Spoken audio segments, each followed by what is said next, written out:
नमस्कार दोस्तों फिर से स्वागत है आपका एक और शानदार वीडियो में। दोस्तों, आज हम आपको अजंता की गुफाओं के बारे में बताएंगे कि इनकी खोज कब, किसने और कैसे की थी। उससे पहले यदि आप हमारे चैनल पर नए हो तो वह वीडियो को लाइक करके चैनल को सब्सक्राइब कर लीजिए और जाते जाते कमेंट में यह जरूर बताना कि आपने पहले कभी इन गुफाओं के बारे में पढ़ा है या नहीं। तो चलिए वीडियो स्टार्ट करते हैं।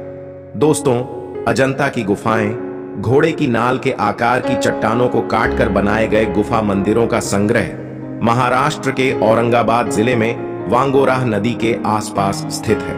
1819 में एक ब्रिटिश अधिकारी द्वारा संयोगवश खोजी गई अजंता गुफाएं तब से देश की पुरातात्विक और ऐतिहासिक सुर्खियों में है।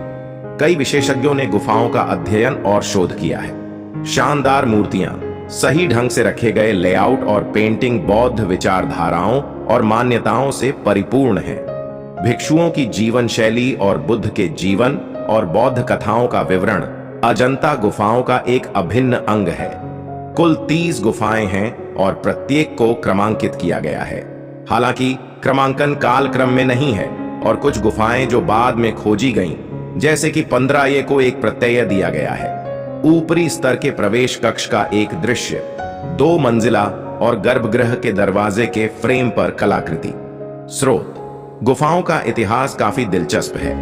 गुफाओं का निर्माण 2 चरणों में एक दूसरे से सदियों की दूरी पर किया गया है। पहला सेट 2री शताब्दी ईसा पूर्व से 1ली शताब्दी ईसवी तक का है, जबकि गुफाओं का दूसरा सेट 5वीं शताब्दी में बनाया गया था। प्रथम काल की गुफाएं सातवाहन गुफाएं 9, 10, 12, 13 और 15 गुफाएं 9, 10, 12, 13 और 15 सबसे पहले निर्मित गुफाएं थीं। अधिकांश विद्वान और शोधकर्ता इस बात से सहमत हैं कि गुफाएं बौद्ध धर्म के हीनयान या थेरवाद समूह का भारी प्रभाव दिखाती हैं। निर्माण के सटीक समय को लेकर बहस चल रही है। वॉल्टर स्पिंक सहित शोधकर्ताओं के एक समूह का अनुमान है कि निर्माण की अवधि लगभग 100 ईसा पूर्व से 100 CE तक है। इस समूह का मानना है कि गुफाओं का निर्माण सातवाहन राजवंश के संरक्षण में किया गया था। हालांकि अन्य अध्ययन मौर्य साम्राज्य के शासनकाल के दौरान निर्माण की अवधि बताते हैं। अजंता की गुफाओं में भगवान बुद्ध का जीवन चक्र। स्रोत: पहले काल की गुफाओं की मुख्य विशिष्ट विशेषता मूर्तियों के बजाय स्तूप संरचना पर जोर देना है। गुफाएं 9 और 10 दोनों पूजा कक्ष पर आधारित स्तूप हैं और गुफाएं 12, 13 और 15 विहार, जहां भिक्षु रहते हैं, निर्माण शैली पर आधारित हैं। इसके अलावा बौद्ध धर्म में हीनयान चरण में हिंदू भगवान के रूप में बुद्ध की पूजा नहीं की जाती थी। कुछ अभिलेखों के अनुसार बुद्ध ने स्वयं अपनी छवियों की पेंटिंग और मूर्ति कला पर रोक लगा दी थी। हालांकि बाद की शताब्दियों में बौद्ध धर्म का महायान चरण शुरू होने पर इसमें बदलाव आया। यह स्कूल हिंदू पूजा पद्धति से काफी प्रभावित था और बौद्ध धर्म के संदेश और शिक्षाओं को फैलाने के लिए भिक्षुओं ने बुद्ध, उनके जीवन और कहानियों को दृश्य प्रस्तुतियों में प्रकट किया। यह बाद के काल की गुफाओं में स्पष्ट है। वाकाटक काल की गुफाओं के रूप में भी जानी जाने वाली इस गुफा के निर्माण के सही समय को लेकर कुछ विसंगति है। कई वर्षों तक यह सोचा जाता रहा कि गुफाओं का निर्माण 4वीं और 7वीं शताब्दी के बीच हुआ था। हालांकि वॉल्टर स्पिंक के अध्ययन से पता चलता है कि निर्माण की अवधि वास्तव में संक्षिप्त थी और 460 से 480 ईस्वी तक चली थी। उनके विचारों और अध्ययनों को आज व्यापक रूप से स्वीकार किया गया है। वाकाटक वंश के सम्राट हरिशेन को गुफाओं के दूसरे काल का मुख्य संरक्षक माना जाता है। इस काल के अंतर्गत आने वाली गुफाएं नहीं हैं। 1, 8, 11, 14, 29 गुफाओं का यह समूह बौद्ध धर्म के महायान चरण के अंतर्गत आता है और इसलिए आश्चर्यजनक मूर्तियों और चित्रों का घर है। पेंटिंग और मूर्तियां पूजा का स्रोत बन गईं। इस चरण ने महिलाओं को नन के रूप में भी स्वीकार करना शुरू कर दिया और हीनयान स्कूल के विपरीत, जो आनंद से इनकार करता था, महायान रूप एक पुरुष और महिला के बीच की इच्छाओं के लिए खुला था। पेंटिंग, मूर्तियां और कलाकृतियां इन प्रभावों को दर्शाती हैं। दोस्तों, बुद्ध धर्म चक्र मुद्रा में बैठे। गुफा 6 में एक अक्षुण्ण पेंटिंग। स्रोत: गुफा 19, 26 और 29 चैत्यगृह या प्रार्थना कक्ष हैं। बाकी गुफाएं भिक्षुओं के विहार या निवास स्थान हैं। दिलचस्प बात यह है कि सभी गुफाएं पूर्ण नहीं हैं। शोध के अनुसार हरिशेन की मृत्यु के बाद अधूरी गुफाओं को छोड़ दिया गया था। हालांकि इस बात के सबूत हैं कि गुफाओं का उपयोग संभवतः वहां रहने वाले भिक्षुओं द्वारा किया जाता था। समय के साथ उनकी संख्या कम हो गई होगी। स्पिंक के अनुसार पहली अवधि की गुफाएं हरिशेन के शासन से पहले 3 शताब्दियों से अधिक समय तक परित्यक्त छोड़ दी गई थीं।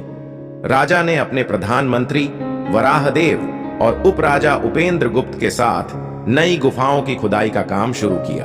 अस्माका राजाओं की धमकियों के कारण 468 के आसपास खुदाई रोक दी गई थी और काम केवल गुफा 1 में जारी रहा, जिसे हरिशेन ने शुरू करवाया था, और गुफा 1720 जो कि उपेंद्र गुप्त के अधीन थी। हालांकि 472 तक सारा काम रुक गया क्योंकि अस्माका राजाओं ने इस क्षेत्र पर कब्जा कर लिया। हालांकि काम फिर से शुरू हुआ, लेकिन 477 में हरिशेना की मृत्यु के बाद इसे फिर से रोक दिया गया।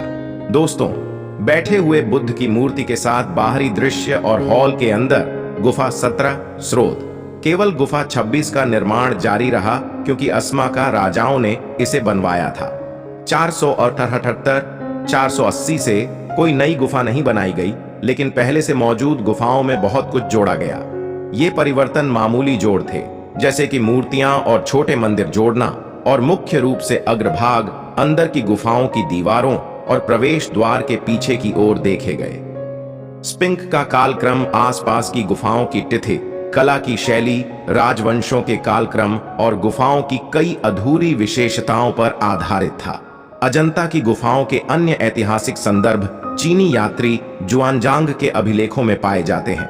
साथ ही अबू फजल द्वारा 17वीं सदी में लिखे गए आईन अकबरी में भी पाए जाते हैं। अजंता चैत्य हॉल का आंतरिक भाग गुफा 26 स्रोत खोज के बाद।